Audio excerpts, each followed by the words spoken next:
Hi guys! Welcome to MomZ and today's video we are going to cook some Tofu Tuna Sisig. It is truly simple and easy to make. Everyone can make it. Let's start it.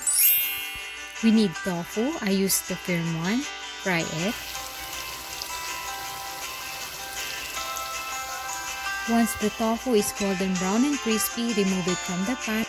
Cut in small pieces and set aside. Heat a pan on a medium heat, add some oil and saute onion and garlic until they are soft and fragrant.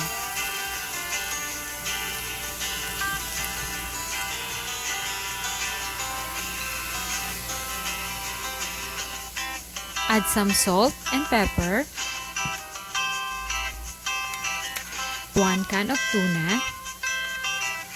Cook it for at least 2 to 3 minutes. Add our crispy tofu.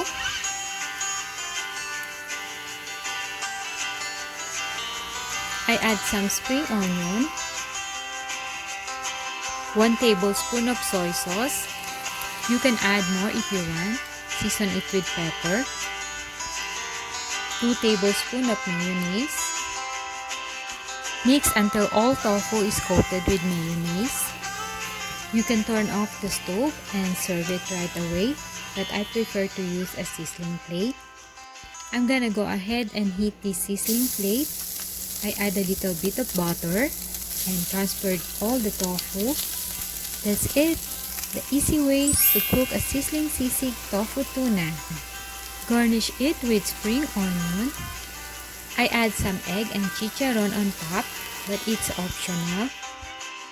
Slice some lemon or calamansi. Voila! Your sizzling tofu is ready to serve. Enjoy and happy eating! Thank you for watching and see you next time!